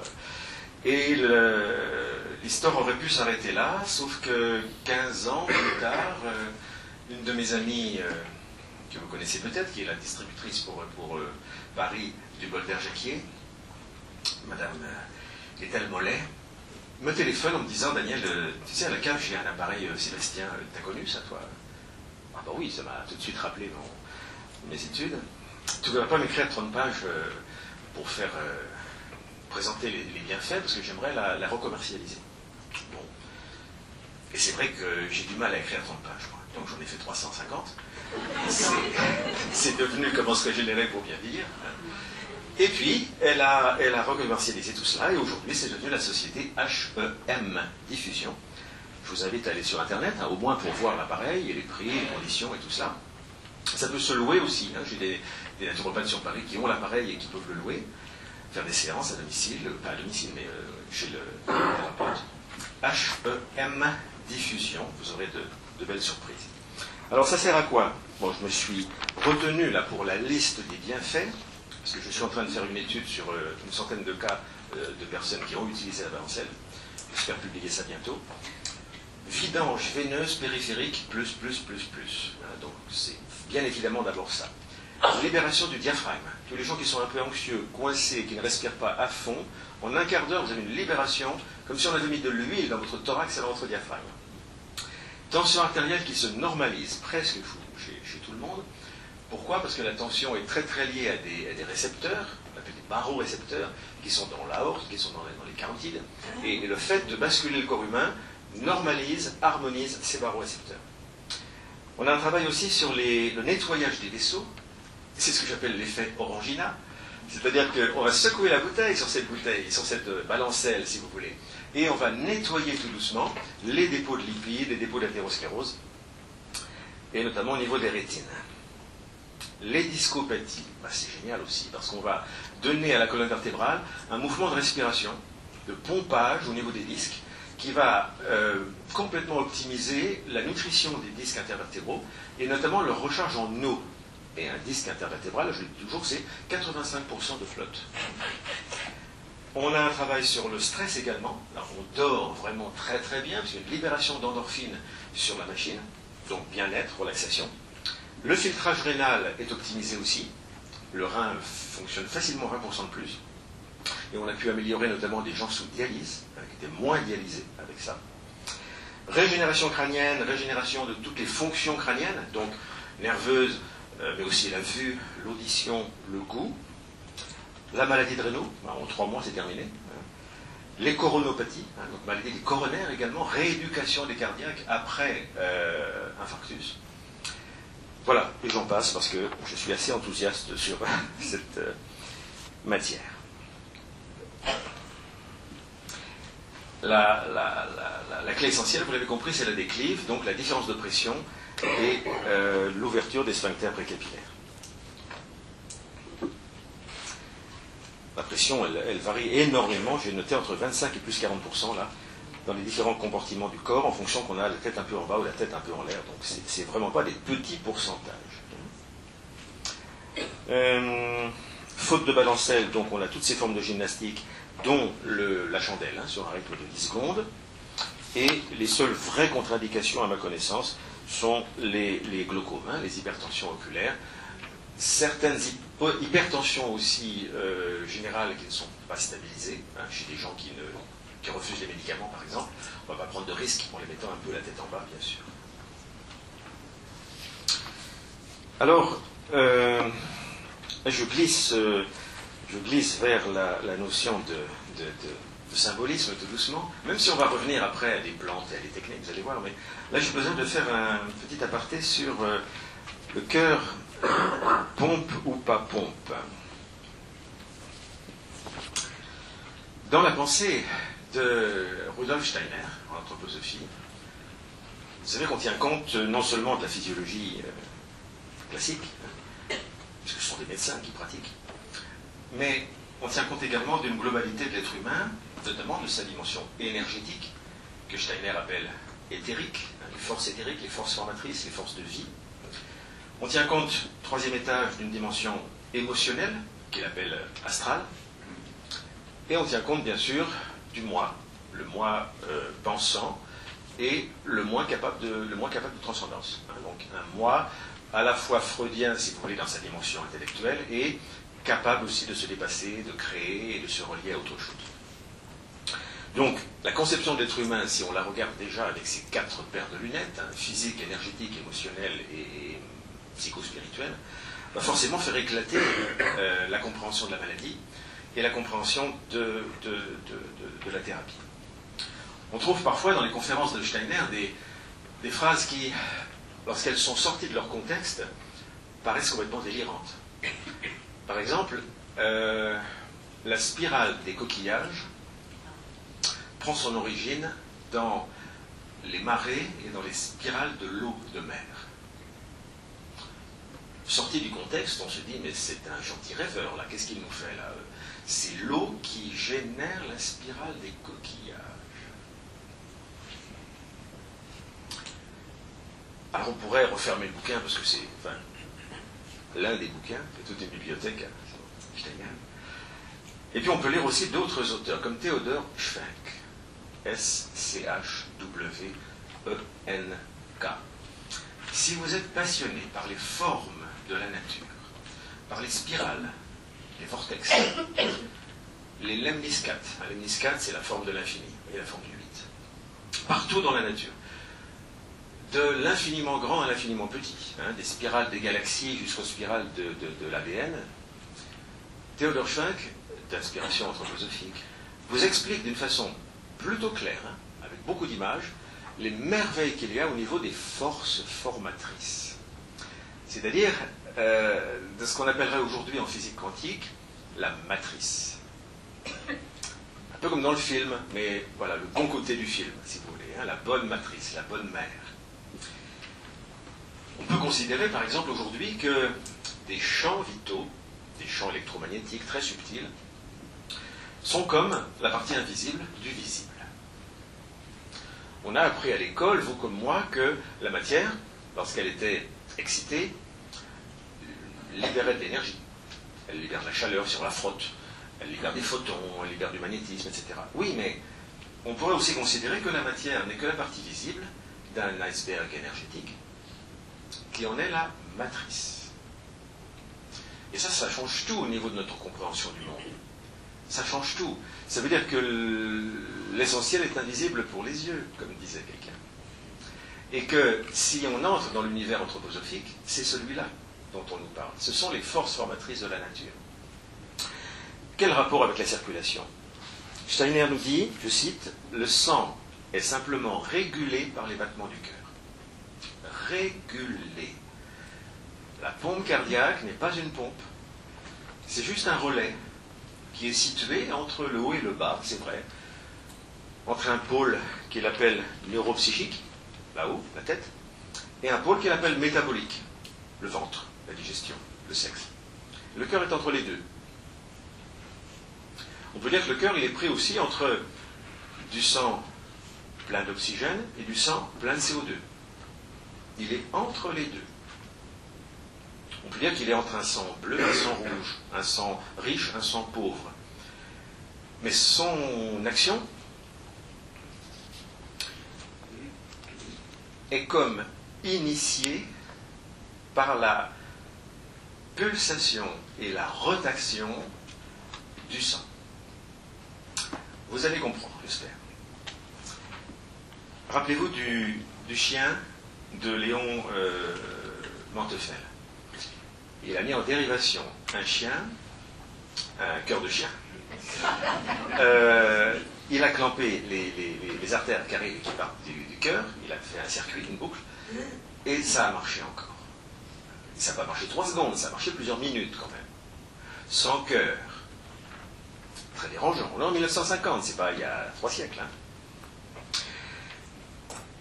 Le cœur est un organe étonnant quand même. Ce petit muscle de 280 grammes, ce sont des fibres musculaires qu'on devrait normalement appeler lisses, puisque c'est un muscle involontaire. Eh ben non, c'est un organe qui a des fibres striées, comme le biceps. C'est étonnant ça déjà. Comme s'il était un peu autonome, un peu comme s'il avait sa propre commande volontaire. Mais il a sa commande volontaire. C'est un peu compliqué au niveau anatomique, mais il s'auto-stimule nerveusement quand même. Hein. L'impulsion ne vient pas de la tête. Vous savez qu'un cœur d'animal que l'on extrait rapidement, il continue de battre sur la table. Donc il a bien son autonomie, comme une pile, qui va se décharger doucement, mais il fonctionne. Il a aussi sa propre circulation autonome. Les coronaires, les veines et les vaisseaux qui alimentent le muscle cardiaque sont quasiment comparables à une angiogénèse, hein, dans une tumeur, si vous voulez. C'est quelque chose de prodigieux au niveau de l'autonomie. Avant la naissance, dans la vie utérine, la circulation n'est pas la même, hein, puisqu'on les nourrit par le cordon ombilical. Bon. Mais dès la première inspiration, l'influx est donné et la petite circulation se met en marche. Donc c'est le cœur gauche, hein, le cœur droit, avec le poumon qui vient se charger d'oxygène et qui signe quelque part l'incarnation. J'arrive sur Terre. Là. Ma première inspiration signe mon incarnation. Ceux qui font de l'astrologie médicale savent qu'on monte le thème du bébé là, à cet instant précis. C'est pas quand on coupe le cordon, c'est pas quand on sort la tête de maman, c'est le premier inspire. Et qu'est-ce que nous dit Steiner? Au premier inspire, la carte du ciel, tout le cosmos rentre avec le premier souffle, il vient passer dans le sang du poumon et il est gravé à vie dans la circulation. C'est notre naissance, elle est unique. Et qu'est-ce qu'on va faire pendant 40, 50, 60, 80, 100, 120 ans? On inspirer, expirer, inspirer, expirer. Et à chaque inspiration, je fais rentrer un peu de l'univers en moi. À chaque inspiration, je fais rentrer l'environnement en moi. À tel point que quand je suis heureux, amoureux et en sécurité, je respire. Quand on tient quelqu'un dans ses bras, on la respire. On la consomme pour la faire rentrer dans son sang. Et nos expériences de vie sont mémorisées, nous disent les orientaux, dans une petite boîte noire. Un atome permanent, comme on dit en théosophie, un atome germe. Il est où cet atome? Il est dans le ventricule droit du cœur. Dans le ventricule droit du cœur, la boîte noire de l'avion, celle qui va garder l'intégralité de notre mémoire égotique, l'intégralité de nos expériences du premier souffle au dernier souffle. Et ça sert à quoi? Ah ben, ils nous répondent, les grands frères du Tibet. Ils nous disent, ben voilà, comme est ta boîte noire à ta mort, elle sera à ta naissance prochaine. C'est donc la boîte noire du karma personnel qui est imprimée dans le cœur. Vous voyez comme c'est un organe essentiel, c'est pas rien si le cœur c'est lié à la vie, c'est lié à l'esprit, c'est un organe sacré dans toutes les cultures. Alors, le travail du cœur, si on calcule d'une façon mathématique, hein, en termes de force, le rapport qu'il y a entre le sang qui rentre et le sang qui sort du cœur, ça a été calculé en termes de joules, on va le faire en kilos, c'est la capacité d'élever une charge de 13 kilos à 1 km. À 1 km de hauteur, je peux soulever une charge de 13 kg avec une pulsation cardiaque. Pour certains auteurs, non, c'est le même auteur, au repos, hein, en activité, c'est 46 kg. Mon cœur est capable de pulser 46 kg à 1 km.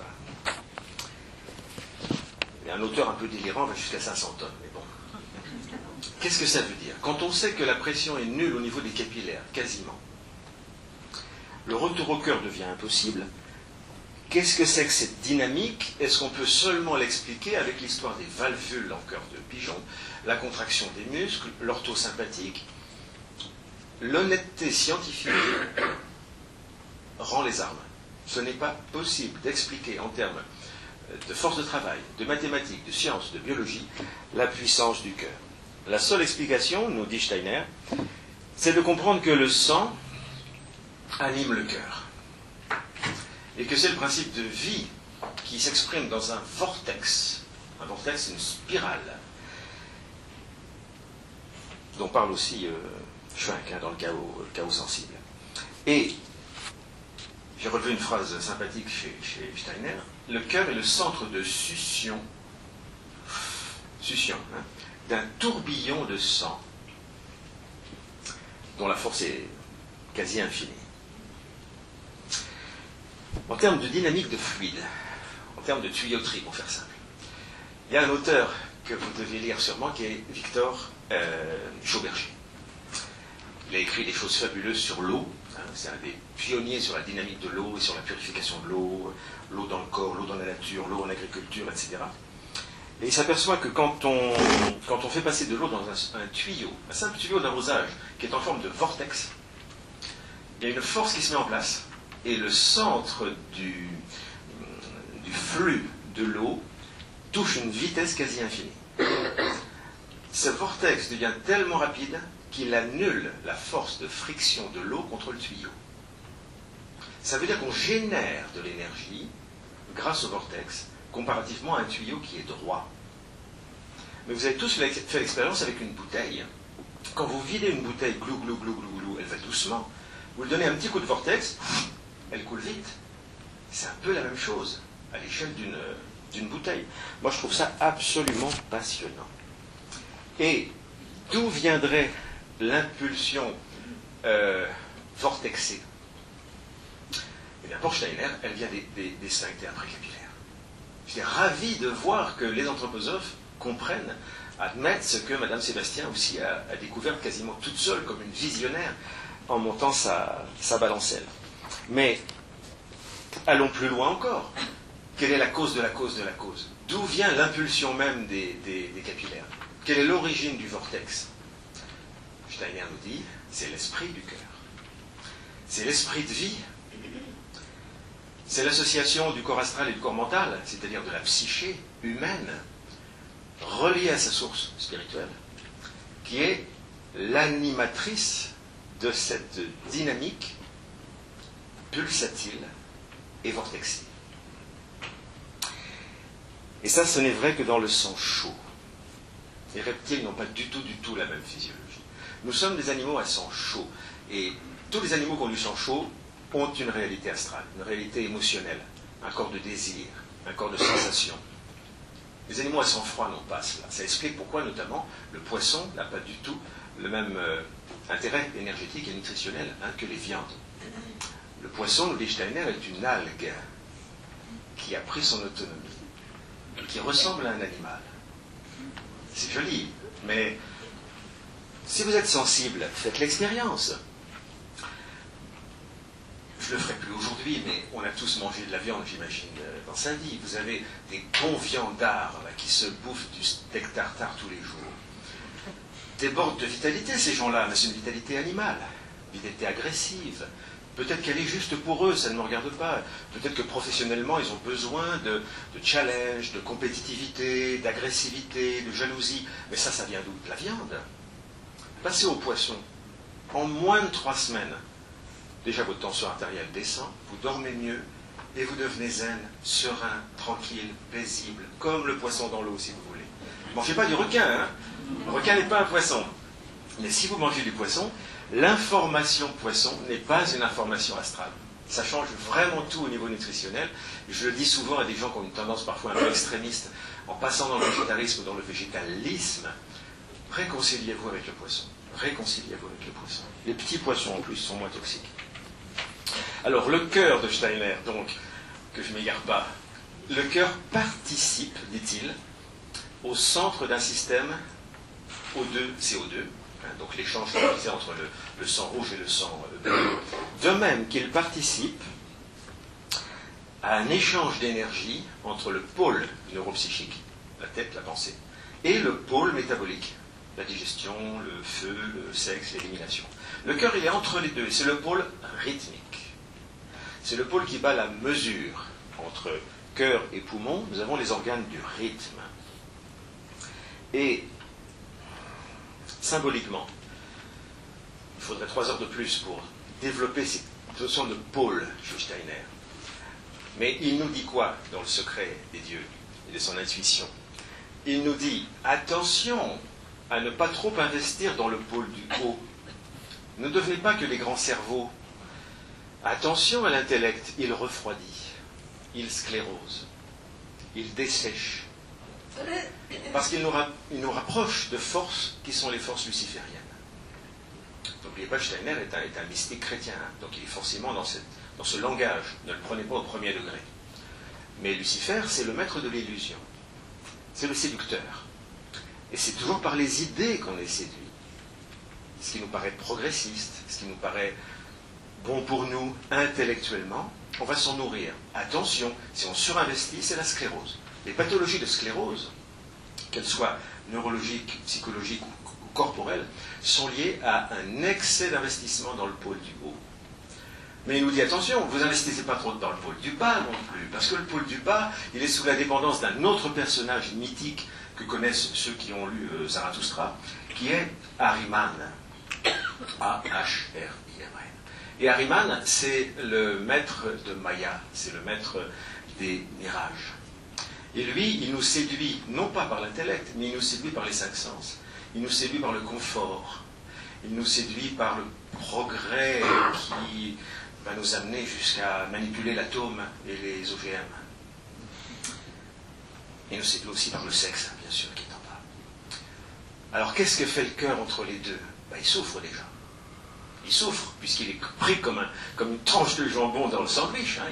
Il est en souffrance entre ces deux pôles qui se font souvent la guerre, et tout le monde a vécu cette guerre entre la tête et le ventre. Quand les tripes vous disent quelque chose, et que la tête, la raison, dit non, sois sage. C'est un vrai conflit. Et le conflit se traduit comment? Par des pathologies cardiopulmonaires. Les pathologies du rythme, les pathologies de la sphère qui est en souffrance, pris entre les forces du haut et les forces du bas. C'est comme ça qu'on explique l'asthme, c'est comme ça qu'on explique l'emphysème, c'est comme ça qu'on explique la simple bronchite du gamin ou la rhinopharyngite. C'est des petits chagrins ou des gros chagrins liés à ce type de conflit. Alors, c'est pour ça que les anthroposophes ont donné toute une hygiène du cœur par la prière, par la méditation, par le service, et puis par cette activité physique très belle que vous connaissez peut-être, qui est l'eurythmie. Une forme de danse symbolique qui va redonner justement le bon rythme. Eurythmie. Une espèce de langage du corps entre la danse et la symbolique. Parce que tenter entre les forces du haut lucifériennes et les forces du bas ahrimaniennes, Steiner nous dit, seul le cœur peut accueillir les forces christiques. Et là on a tout dit. On a tout dit. On a du même coup la porte qui s'ouvre sur la joie, sur l'amour, sur la compassion, sur le pardon, pour soi-même et pour les autres. Alors, on m'a fait signe qu'il était tard, et je ne suis pas en avance. 2 mots sur l'hydrothérapie. Je vous fais yo-yo un peu, hein, je vous fais gymnastique mentale. On revient sur l'hydrothérapie volontairement. Il faut être souple dans sa tête, vous voyez. Si je ne faisais que vous amener maintenant vers la conclusion, ce serait trop tôt. Non. On redescend dans les bains dérivatifs. Les bains dérivatifs, c'est bien, les bains de siège, parce que ça va mobiliser notamment de la lymphe et des circuits profonds. Hein. C'est pas très intéressant au niveau périphérique, mais c'est intéressant au niveau circulation profonde, les bains dérivatifs. Les douches écossaises, si vous avez la flemme de vous mettre les fesses dans l'eau froide, ou de porter des glaçons dans votre culotte. Mais oui, mais c'est ça aussi, les bains dérivatifs au fond. Bon. Donc, si ça ne vous tente pas vraiment, on fera une conférence un jour là-dessus. Hein. Faites la douche écossaise au moins. Offrez-vous quand même un petit peu de froid après le chaud, un petit peu de chaud après le froid, et puis encore un petit peu de froid après le chaud. Douche écossaise, ça c'est idéal pour redonner la stimulation ortho-para de vos vaisseaux. Et si vous pouvez vous offrir de temps en temps un bain Salmanov, avec le produit qui va avec si possible. Aujourd'hui on a retrouvé depuis quoi 1 an maintenant sur le marché français les bains Salmanov originels, donc avec la formule qu'avait inventée Salmanov. Ce sont des bains étonnants qui augmentent l'effet thermique et qui vont véritablement booster la notion de vasodilatation ou de vasoconstriction des vaisseaux. Cherchez sur Internet, demandez à vos thérapeutes. Comment ça se passe? On rentre dans l'eau, dans une baignoire. Il faut déjà une baignoire. Il y a une température agréable, 38, 37, bon, douce. Et puis, jusqu'au cou de l'eau, vous faites monter l'eau chaude, vous faites couler l'eau chaude tout doucement, jusqu'au moment où votre front va commencer à perler. Vous allez transpirer un petit peu. Ça veut dire que vous êtes à 40, 41, peut-être 42. C'est rarement utile d'aller au-delà. Vous restez là 10 minutes à cuire,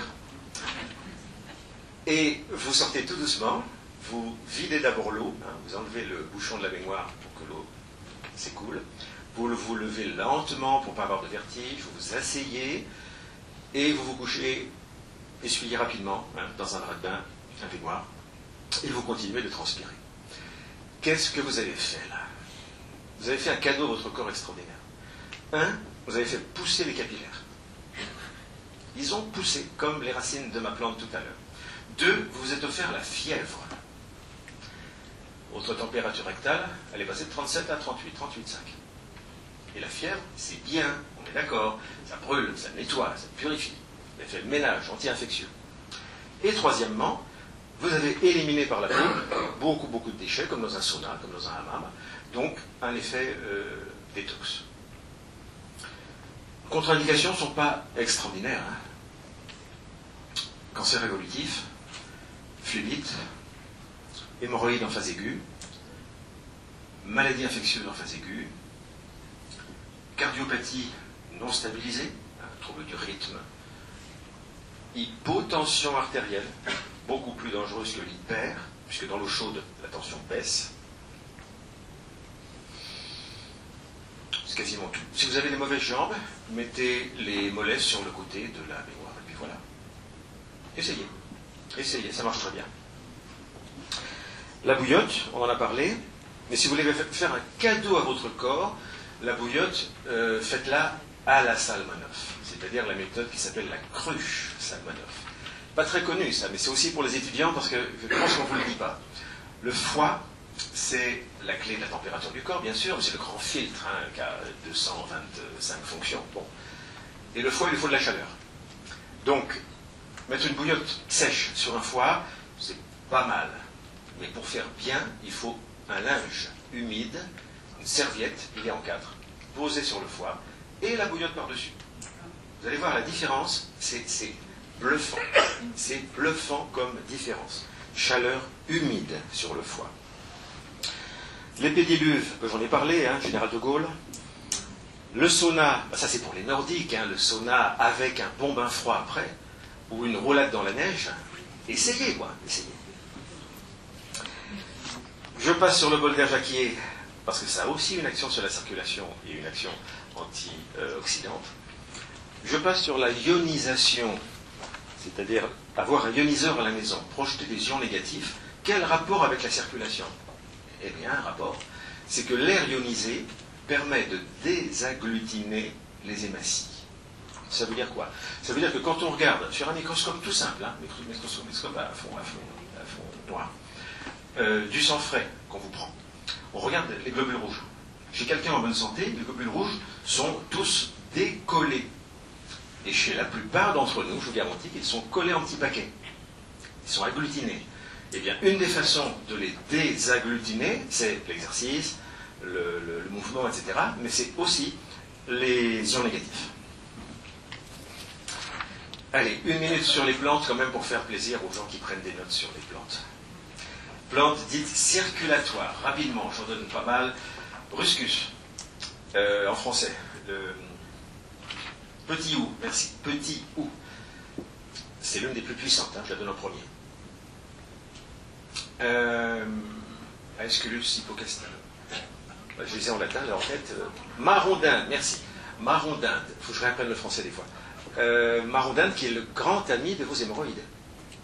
Et d'ailleurs, il y a toujours en pharmacie un produit qui s'appelle un trait de marron d'Inde B, hein, qui est le produit vraiment le plus puissant en pharmacie. Vous avez la vigne rouge, Vitis vinifera, qui donne une bonne résistance au vaisseau. La mamélis, bien connue, qui est utile dans les varices, dans les couperoses. Le mélilo, qui est bien aussi au niveau capillaire, à ne pas utiliser quand on est enceinte. Le grand ginkgo biloba, bien sûr, très polyvalent, intéressant. L'aubépine, qu'on va utiliser pour les 3 R, vous vous souvenez les élèves, ralentit, renforce, régule. L'aubépine. Et puis, je dirais l'ail. L'ail, c'est à la fois de la phytothérapie et de la cuisine. Profitez-en, c'est un bonheur sur la fluidité du sang, sur l'hypertension artérielle, la qualité des vaisseaux, la prévention des phlébites. Donc vous le digérez bien, allez-y. Je ne vous parle pas d'huile essentielle parce que c'est un peu pointu, voire dangereux ce soir. Alicaments. Alors, alicaments, c'est ce qu'on appelle les super-aliments. Super-aliments de la circulation. Vous avez cassis, myrtille, tous les crucifères, hein, tous les choux, en passant par la roquette, en passant par le poireau, tout ce qui contient du soufre. Le cacao, brut, hein, les graines, les bonnes, le bon cacao sans sucre et sans lait pour ses flavonoïdes. L'huile de germe de blé pour sa vitamine E. La baie de la saille, vous savez, cette baie du Brésil merveilleuse, pleine de principes circulatoires, antioxydants. Un petit verre de bon rouge bio, bien tannique pour les petits polyphénols. Des pastèques et des pamplemousses roses pour le lycopène. Et la tomate séchée, bien sûr, tomate séchée. Et puis, si vous voulez des complexes tout faits, il y en a plein en pharmacie, puisque, à part les excipients, qui ne sont pas toujours sympathiques, presque 100% des circulatoires en pharmacie sont issus de plantes. Bon, c'est la branche de la pharmacie qui est la plus naturelle, si vous voulez. Climaxol, Sberiven et compagnie. Et puis, en bio, là, c'est facile, vous avez de très bonnes ampoules chez Superdiète, des mélanges d'extraits de plantes, vous avez un complexe circulatoire chez Solaret, je passe. Le complément, par contre, moins connu, et qui, je veux dire, c'est la panacée, mais c'est celui sur lequel on a les meilleurs résultats pour les personnes en difficulté de marche. Vous savez, on mesure le périmètre de marche, c'est-à-dire le nombre de mètres ou de centaines de mètres qu'on peut faire en se promenant sans souffrir. Bon. Eh bien, on a une augmentation du périmètre de marche considérable dès les 3 premières semaines de cure avec un produit tibétain qui s'appelle Padma 28. Ou Padma basique, P-A-D-M-A, que vous trouvez en cherchant bien, notamment chez le laboratoire qui vend les produits Salmanov, hein, il y a du Padma, il y en a aussi sur Internet. C'est une merveille. Je dirais qu'à partir de 50-60 ans, tout le monde pourrait bénéficier de ce produit. Une formule tibétaine absolument géniale. Complément alimentaire, bon, à part ça, le CoQ10, tout le monde sait que c'est un bon complément qui permet l'oxygénation du cœur, des muscles, utile chez le sportif. Le CoQ10, coenzyme Q10, que vous avez dans vos crèmes de beauté en croyant que ça fait rajeunir aussi. Il y a du Q10 dans le poisson, dans le poulet, dans les brocolis. Bon. La chlorophylle. La chlorophylle n'est pas sans rapport avec mon sujet, puisqu'elle permet d'améliorer la fluidité du sang, l'oxygénation du muscle aussi. Bon, les bourgeons, ok, il y a pas mal de bourgeons qui sont intéressants en gémothérapie. Complexe phytogème, pour les thérapeutes. Phytogème 4, c'est le complexe circulatoire en gémothérapie. Qui dit cholestérol dit levure de riz rouge, dit polycosanol également, hein, donc des petites fractions issues notamment de la canne à sucre qui sont très intéressantes. Le citrinol, SY, citrinol. Ça c'est plutôt pour les professionnels, vous verrez, c'est un merveilleux produit de nouvelle génération au niveau cholestérol. Si vous ne supportez pas bien les statines ou les levures de bière, les levures de riz rouge, pardon, essayez le citrinol. Je passe sur le BOP, je passe... Oui. Ah, des bons vieux produits incontournables. Vous avez entendu parler de l'élixir de persil. C'est un vieux produit du Moyen-Âge qui marche dans la circulation, les troubles de circulation et aussi les troubles cardiaques, sans contre-indication. Élixir de persil, vous trouvez ça chez Saint-Benoît. La jouvence, qui est un bon vieux produit, mais je crois qu'il y a des excipients maintenant qui sont pas très sympas. Pensez aussi que l'alimentation vivante, qui est une autre conférence, et les jus de légumes, favorisent aussi la désagglutination des globules rouges. Alors ma conclusion, je suis en retard, hein, mais ma conclusion, elle va bien sûr développer un peu plus l'aspect psychologique et les rapports qu'il peut y avoir entre notre sujet de ce soir et la vie intérieure. Ça commence d'une façon basique. Vous avez compris que le stress, l'orthosympathique, ferme les vaisseaux périphériques, il donne les mains froides et les pieds froids, il surmène le cœur. Donc, relaxation, zénitude, massage, bien-être, c'est la première clé. La deuxième clé, je suis allé la chercher en lisant les bouquins que j'ai achetés il y a un mois ici même, à Charles Raphaël Payer, qui est venu nous faire une très belle conférence sur le symbolisme du corps humain. Et je suis allé voir sur la page circulation, que ça a confirmé d'ailleurs ce que dit Madame Annie de Souzenel. La forme du cœur s'assimile à un cône. Et quelle est la dynamique d'un cône? Le vortex. La forme déjà nous parle. Maintenant, les cellules du cœur. Les cellules sont des fibres anastomosées, c'est-à-dire ramifiées, enroulées en hélice autour de l'axe de l'organe du cœur. Hélice, ça fait aussi penser à vortex.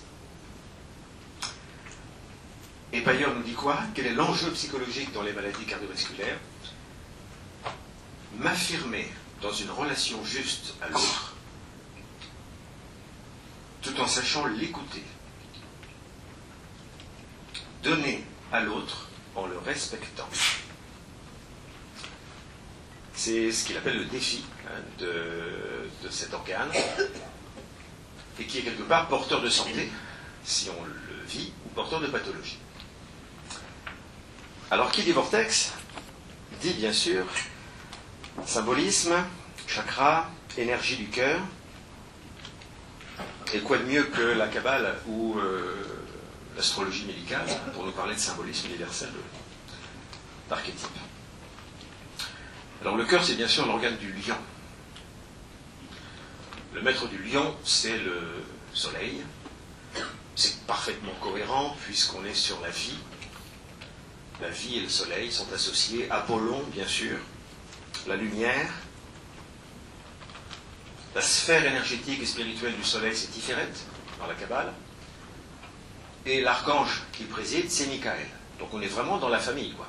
On est en cohérence, sous la protection michaélienne, dans l'énergie christique. Je passe sur le poisson et Neptune pour la lymphe et la lune. On a remarqué, par exemple, que dans les périodes d'éruption solaire, on a 10% de plus d'infarctus. Donc, relation entre le soleil qui se fâche et le cœur humain qui en reçoit parfois les bousculades.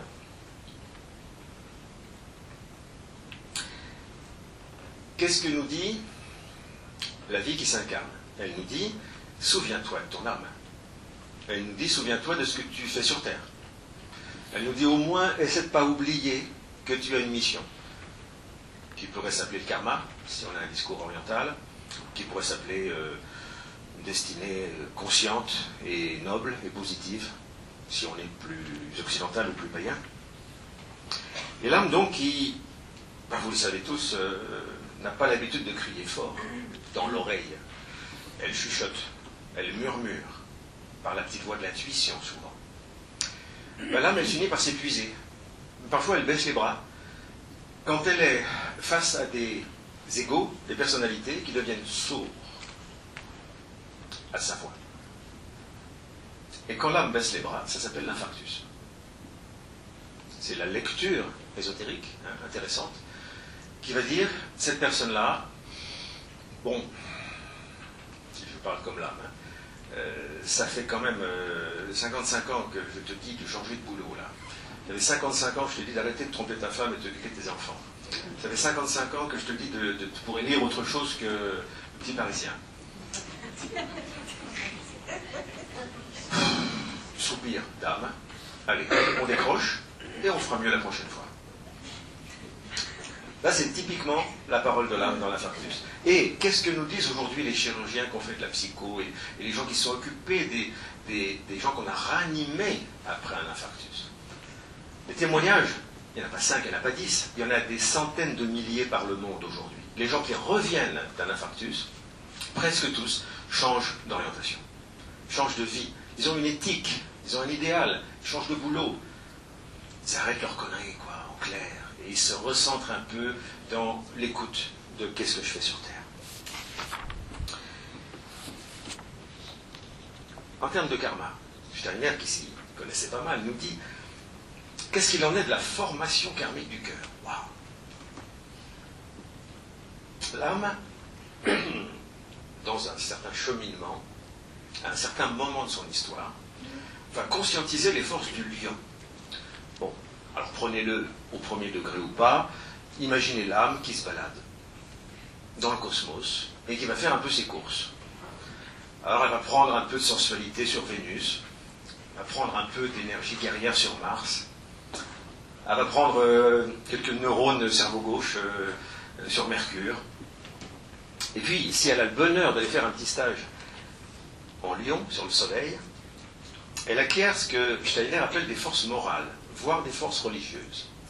Et ça, souvent, c'est important dans le cycle, dans le long cycle évolutif d'une âme, parce que ça peut correspondre à ce qu'on appelle la première initiation, l'ouverture du cœur. C'est pas rien. Et là, en faisant son stage sur le Soleil, elle va se nourrir de forces éthériques solaires, de forces de vie. Et ce sont ces forces de vie qui vont générer la matrice d'un nouveau cœur.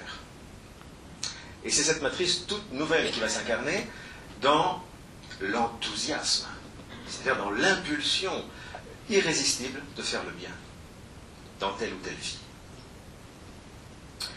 Steiner nous dit, dans une vie où vous connaissez l'amour vrai, la générosité, le rayonnement, dans la vie suivante, vous faites l'expérience de la joie. Ça, c'est intéressant. Pour celles ou ceux qui sont en joie, qui ont toujours ce mot en tête, je suis joyeux, je vais sourire du matin au soir, dites-vous, ça c'est la récolte de la vie précédente, vous avez été dans l'amour et la générosité. Et puis la troisième, après la joie, qu'est-ce qui se passe? Il nous dit, vous aurez la claire compréhension des autres grâce au cœur aimant en conscience. Alors, premier stage, je fais quelques emplettes sur le Soleil. J'arrive avec un cœur un peu généreux, rayonnant. La vie d'après, je fais l'expérience de la joie, c'est un peu cuit, ça va. Et dans la vie d'après, j'ai une vie plus sociale, parce que j'écoute les autres et je les comprends avec mon cœur. Mais ça marche aussi dans l'autre sens. Il nous dit, une vie de haine génère dans le karma suivant la vie dépressive d'un écorché vif, les nerfs à fleur de peau. Citation 1. Et dans la vie d'après, un esprit obtus et concentré. Alors, faites vos bilans.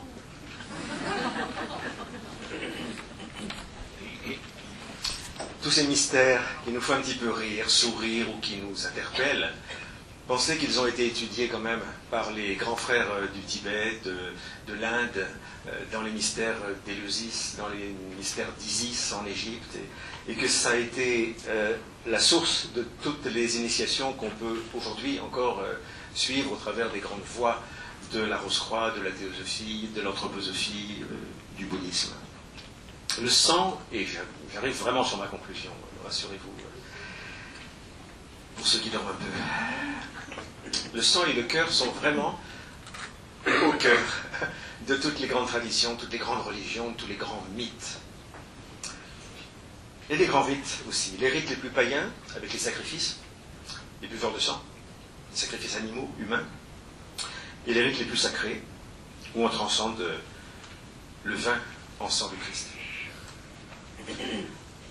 Cette conscience du sang, elle fait que beaucoup de personnes, par intuition, vont se tourner vers une alimentation non carnée, pour le respect de la vie, pour ne pas faire couler le sang. Ça va aussi générer les films de vampires, mais ça c'est moins intéressant pour ma conclusion. Ça va aussi expliquer pourquoi dans l'alimentation cachère, dans les règles de la cacheroute, ou dans l'alimentation halal, on accompagne les animaux que l'on va exsanguer, avec une prière, avec une orientation particulière, mais on sait très bien que le sang n'est pas fait pour l'homme. Oubliez de grâce le boudin, oubliez le boudin. Votre chakra du cœur vous le rendra. Qu'est-ce que c'est que le chakra du cœur? Imaginez une rose. La rose, ça marche mieux en Occident. Si j'étais à Madras, je dirais un lotus. Mais bon. Imaginez une fleur qui a 12 pétales. Pourquoi 12? Wow. 12 côtes. 12 vertèbres dorsales. 12 tribus d'Israël. 12 apôtres. Le 12, c'est le nombre de la complétude fraternelle. C'est le nombre de la perfection dans la relation humaine, le 12. Et ça va donner un cercle d'action qui est la mesure du temps, avec les 12 mois de l'année. Ça va donner la mesure des 12 phalanges de ma main droite ou de ma main gauche, que je peux compter avec le pouce, le doigt solaire. Ça peut me parler des 12 notes de la gamme chromatique. On dit 7, mais il y a toujours 12 avec les 5 dièses.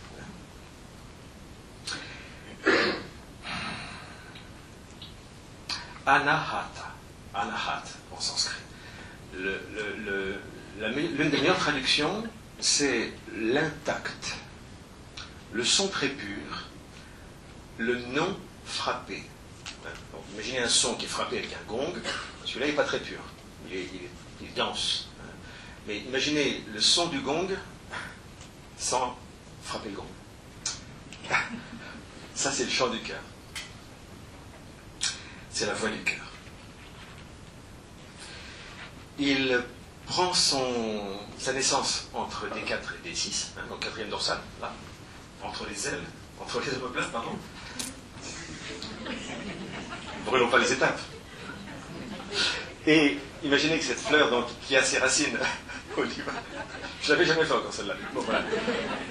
Imaginez cette fleur qui prend sa racine entre les omoplates, qui traverse le tronc, au niveau du cœur, et qui vient s'épanouir ici, entre les deux mamelons, chez l'homme. Je suis une femme à petite poitrine aussi. Pardon. Voilà. Et qui est à hauteur du 17 conception, pour ceux qui connaissent les points d'acupuncture. Légèrement décalé sur la droite. Il n'est pas central, il est un petit peu décalé. Quel est le symbole, l'archétype que les clairvoyants, que les rishis, les grands maîtres ont placé au niveau du cœur? C'est le sceau de Salomon. C'est-à-dire la réconciliation entre un triangle point en l'air, qui monte, le yin, et un triangle point en bas, qui descend, le yang. Ça veut dire que c'est dans le cœur que la réunion s'installe. C'est dans la crèche du cœur que la réconciliation peut se faire entre le ciel et la terre. C'est pas rien quand même. Et tout ça pour servir le 12, pour servir la communauté. Pas pour servir le petit moi, pour se dédoubler sur un mode humaniste. Quelles sont les qualités du cœur selon les médecins ayurvédiques et tibétains? Dans le négatif, parce qu'il y a toujours une ombre, c'est pas tout ou rien, c'est un progrès aussi. L'espace du cœur nourrit la culpabilité. Marche bien en Occident, ça. L'égoïsme. Les carences affectives. Ben oui, c'est l'espace de l'enfant intérieur qui n'est jamais assez reconnu, jamais assez aimé. La mésestime de soi. La malveillance. La jalousie. La haine. La possessivité affective. Et les illusions romantiques. Ça, c'est pour ceux qui croient être dans le cœur en étant dans le romantisme. Et toc. Oui, mais j'y tiens. Je sais que c'est utile de vous dire ça. Par contre, dans l'épanouissement du joyau, le joyau qui est au cœur du lotus dont on parle tellement, c'est l'humanisme, pour commencer, la base. Ça devient après la bienveillance. C'est mieux, un humanisme bienveillant. L'estime de soi et de l'autre. Le « et » est important. L'écoute empathique. C'est bien pour les thérapeutes, ça. La noblesse, si vous vous sentez comme Richard, cœur de lion. La générosité, la foi, et bien évidemment, le meilleur pour la fin, l'amour inconditionnel, la joie et le pardon. Conclure, ça serait déjà bien de s'arrêter là. Mais j'ai aussi ouvert tout à l'heure, cet après-midi, Louise Hay, vous savez, qui a fait plein de choses sur les pathologies, et puis des petites phrases pour guérir. J'ai trouvé 3 phrases de Louise Hay que je vous donne. Je me réjouis de l'amour que j'ai à donner. C'est bon pour le cœur, ça. Je me réjouis de l'amour que j'ai à donner. Deuxième petite phrase. Mon corps est un ami et j'en prends soin. Oh, si c'est pas naturopathique, ça. Mon corps est un ami et j'en prends soin. Et la troisième. Ma maison et mon cœur sont des lieux de paix et de bonté. Ma maison et mon cœur sont des lieux de paix et de bonté. Il y a encore tellement de mystères dans l'espace du cœur qu'il nous faudra combien d'initiations pour aller au bout de cette aventure et trouver ce joyau au centre du lotus. Bon sang ne sait mentir, dit-on. Qu'est-ce que ça veut dire? Il y a aussi dans le sang notre lignée. Je vous souhaite de prendre dans votre lignée le meilleur de l'héritage. Laissez le mauvais, laissez tout ce qui vous dérange. Ne vous prenez pas la tête à passer des années en travaux de généalogie. Ne prenez que le meilleur, il suffit de le décider et de rendre le reste à vos ancêtres. Et là, votre cœur, délivré de ce sac à dos, ce 15 tonnes qu'on traîne parfois dans notre lignée et qui souille un peu notre sang, là, votre cœur va se trouver dans sa vraie disponibilité pour être le trait d'union corps, âme, esprit. C'est vraiment, en dernière analyse, ce qui me semble important à partager avec vous. Le cœur est l'interface, on l'a vu, où circule l'énergie, la vie, le chi, le souffle, quel que soit son nom. Le cœur est l'espace où va s'exprimer l'existence, c'est-à-dire j'existe en tant qu'être incarné, et j'assume. Mais c'est aussi l'espace de l'essence, c'est-à-dire de mon être profond, de mon soi, la réponse à tout mais qui suis-je? Le moi et le soi coexistent donc dans le sang. Le moi avec grandeur et décadence de l'ego, le soi avec tout ce potentiel de créativité, de devenir, d'épanouissement, de partage, de solidarité, de fraternité, qui n'est actuellement dans notre histoire qu'à peine entrevu par nos contemporains. Je confie tout cela à la cathédrale de vos poitrines. Je confie tout ça à la crèche de votre cœur. Initiation par initiation. Laissez-vous porter par ce vortex de vie qui, qu'on le veuille ou non, va tous nous ramener de notre source à notre devenir. Et puisse ce chemin être joie, amour et paix et pardon. Merci. Merci.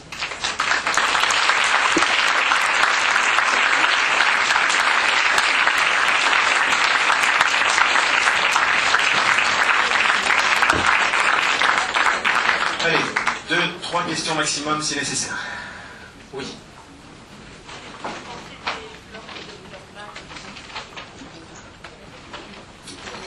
La fleur de bac dont je n'ai pas parlé, mais qui est sur mes notes, c'est le hou, la fleur de hou. C'est la fleur qui ouvre le cœur, qui balaye les scories de la haine Oui, ça peut adoucir beaucoup de cœurs froids. Ça peut... Oui. Les fleurs de bac bien choisies vont faire des ponts, justement, entre le moi et le soi. C'est ça l'idée. Oui. L'infarctus du cerveau, c'est le contexte de l'infarctus. Tout infarctus, madame, peut être expliqué, qui suis-je pour l'affirmer, pourrait être interprété comme un conflit important entre l'âme et la personnalité. Oui. C'est vrai que les genoux, c'est les yeux de l'âme, et quand on a mal au genou, on n'a pas pris le bon chemin. Votre question, c'est quoi? Je n'ai pas bien compris. Est-ce que c'est vrai? Est-ce que c'est vrai que les yeux sont... Non, les genoux. Les genoux Oui. sont les yeux de l'âme. Est-ce qu'on peut dire ça? Et que si on a mal au genou, le malaise au genou, ça veut dire qu'on a pris les élections erronées. Je ne pense pas, madame. Je ne pense pas. Je me méfie comme de la peste de tous les stages, les séminaires, les dizaines de bouquins qui sortent aujourd'hui sur l'interprétation des pathologies et des symptômes. Et il y en a un sur 50 qui s'appuie sur des traditions solides et sur des archétypes, comme la Kabbale par exemple. Donc le genou, non, il a une relation très très forte et certaine avec l'orgueil. L'orgueil, c'est ce qui nous empêche de plier, c'est ce qui nous empêche de nous mettre à genoux. On se met à genoux quand on est futur roi, vous voyez, pour recevoir l'adoubement. On se met à genoux humblement devant sa belle pour demander sa main. On se met à genoux pour prier. C'est par là que ça se passe. C'est par là que ça se passe. Ah, c'est clair. Belle conclusion. Merci. Allez, à très bientôt. Au revoir. S'il vous plaît, donnez-nous un petit coup de main pour ranger les chaises. Alors vous laissez, s'il vous plaît, les chaises en bois. Où est-ce